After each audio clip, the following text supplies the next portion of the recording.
What's going on, aquatic family? My name is Ryan from the Aquascape Gods. In today's video, we're going to give you a little glimpse of what's to come. So I've been spending a lot of time working on a project where I'm bringing my wall to life.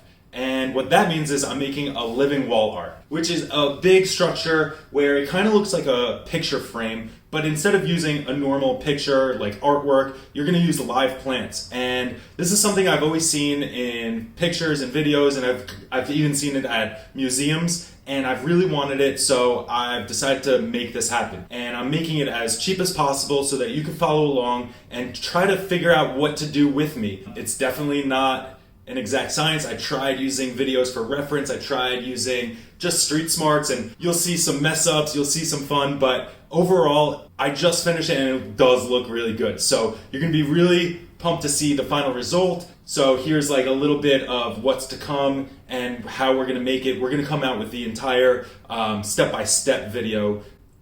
I'm not sure when, but really soon. So don't forget to like, comment, and subscribe if you're excited about this. I know it's not fish-related content, but living art, aquascapes, plants underwater, plants on the wall, same thing. So I'll see you at the end.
All right, you guys, I hope you're as excited as me. I can't wait to show you guys the full step-by-step. We're still editing that video. We got to make it perfect for you guys. So don't forget to subscribe to our channel so you can check back and find that video in a couple of days, and you'll be able to create this type of wall that I'm making along with me. So once again, don't forget to like, comment, and subscribe, and we'll see you in the next video.